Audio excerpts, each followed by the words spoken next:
रब्बे करीम ने कुरान करीम में कमाल है। सैयदना ईसा, मैं अक्सर ये बात कहता हूँ, बहुत अजीब बात है। सैयदना ईसा कहते रहे या रब मेरी उम्मत को अजाब न देना। रब ने फरमाया इन्होंने शिर्क किया है, तुम्हें खुदा का माज़अल्लाह बेटा बना दिया है, तो मैं इनको अजाब, रब ने फरमाया कि अजाब दूंगा।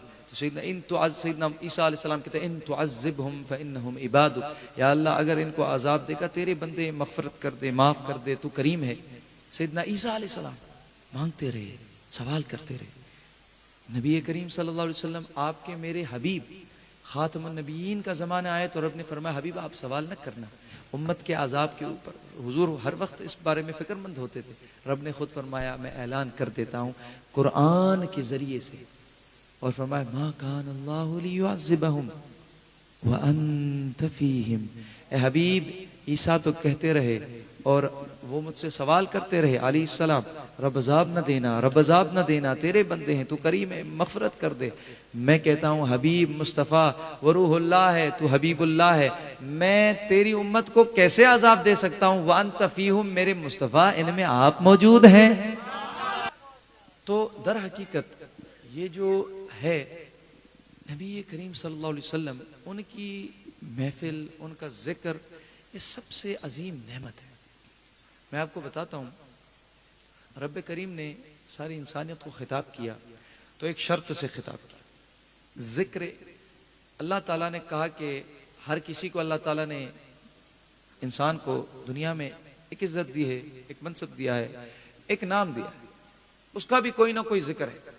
किसी का खैर, किसी का शर, किसी का अच्छा, किसी का पस्त, किसी का बुलंद, हर तरह नाम है, ठीक है, जिक्र है उसका।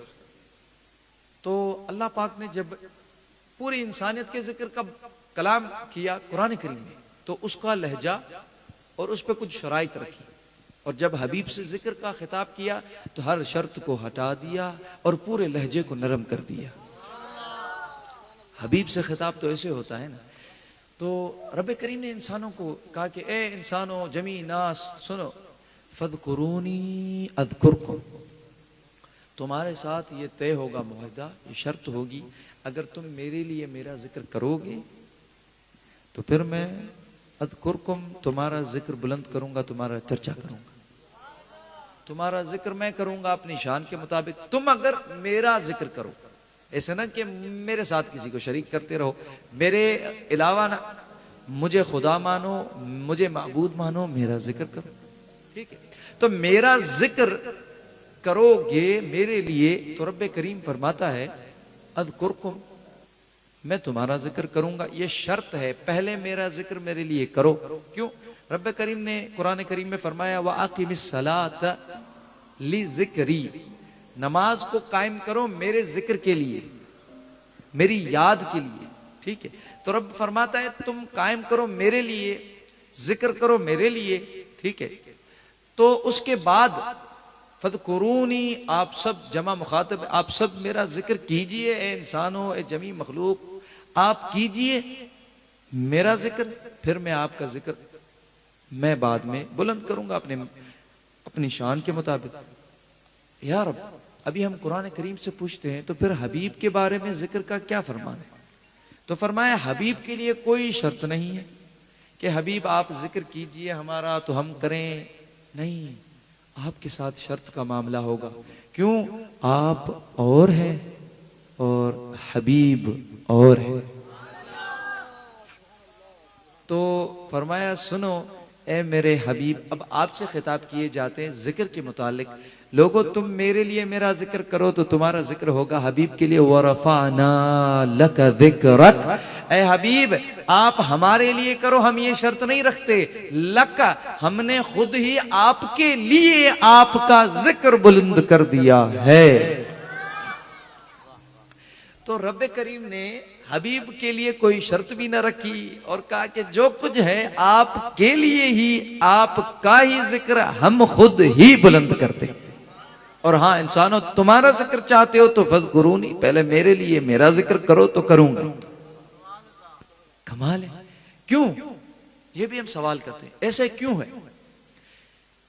रब्बे करीम ने कुरान पाक में फरमाया या अय्युहल्लज़ीना आमनू, ए ईमान वालों, यहाँ पर सैयदना इब्ने अब्बास, एक बहुत अजीब नुक्ता मुझे याद आया। सैयदना इब्ने अब्बास, सैयदना इब्ने मसूद और इब्ने अब्बास इमामुल मुफस्सिरीन कहा जाता है उन्हें। हुजूर ने उनके लिए तफसीर के लिए, कुरान की फहम के लिए दुआ फरमाई थी। उन्होंने फरमाया कुरान में जहां भी या अय्युहल्लज़ीना आमनू आया है तो रब्बे करीम ने ईमान वालों से खिताब किया है, ठीक है, और वहां कोई खास बात होती है तो फरमाया ईमान वालों से जब भी खिताब किया तो ईमान वाले वो जिन ईमान वालों का मौला अली है। मैं नहीं कहता, ये कोई नहीं कहता, हमारे उलमा भी, ये इब्ने अब्बास फरमाते हैं, इमामुल मुफस्सिरीन, सैयदना इब्ने मसूद और भी, इमाम सुयूती ने भी लिखा है। तो ये चीजें मकसद के ईमान वालों से जब भी कुरान में खिताब होता है वहां हुजूर के लिए कोई खास सरकार की शान के लिए जिक्र होता है, तो वहां खास पैगाम होता है, ये भी याद रखिएगा। तो नबी करीम सल्लल्लाहु अलैहि वसल्लम के लिए अल्लाह ताला ने ईमान वालों को मुखातब कर दिया। सब ईमान वाले वो चौंक गए और वो पूरी तरह मुतवज्जह हो गए। तो फरमाया या अय्युहल्लज़ीना आमनू, ए ईमान वालों, ला तरफ़ऊ अस्वातकुम फ़ौक़ सौतिन नबी सल्लल्लाहु अलैहि वसल्लम। फरमाया कि ए ईमान वालों, अपनी आवाजों को मेरे नबी करीम सल्लल्लाहु अलैहि वसल्लम की आवाज मुबारक से रफा ना करो, बुलंद ना करो। अभी कमाल नहीं है कि अल्लाह तबारक व तआला ने हमें इतना फर्क समझा दिया कि आपकी आवाजें हैं, मेरे हबीब की आवाज जो है, अब उनके आगे आपकी आवाज भले वो इल्म बरी हो, भले वो हिकमत हो, फसाहत हो, बलागत हो, चाहे वो जैसी भी आवाज हो, मगर ला तरफ़ऊ अस्वातकुम, अपनी आवाजों को बुलंद न करो, अस्वातकुम तुम्हारी आवाजें, फ़ौक़ सौतिन नबी, और सौतिन नबी हुजूर की आवाज मुबारक। तो फरमाया अस्वातकुम अलैदा है, अस्वातकुम तुम्हारी आवाजें अलैदा है, सौतन नबी अलैदा है। मेरे हबीब की जो आवाज मुबारक है वो तुम्हारी आवाजों जैसी नहीं है, तो हबीब कैसा होगा? आवाजें ही हुजूर जैसी नहीं है, उनके ऊपर आप नहीं कर सकते। अगर एक जैसी होती, फर्क ना होता, तो रब कहता ऊपर कर दो, फर्क नहीं पड़ता। हाँ, हमने उनको आप जैसा बशर बनाकर भेजा है, वो बशर भी हैं, तो उनको खुदा ने नूर और रसूल और नबी और खातमुन नबीयीन बनाकर भेजा है।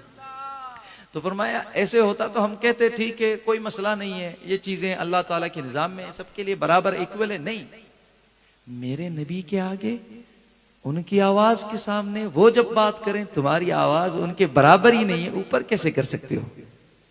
ला तरफ़ा, क्योंकि हबीब को वरफ़अना लका ज़िक्रक, हबीब के जिक्र को हमने बुलंद किया। बुलंदियां हबीब को हैं, ला तरफ़ा, तुम रफा न करो, हमने हबीब को रफा किया हुआ है।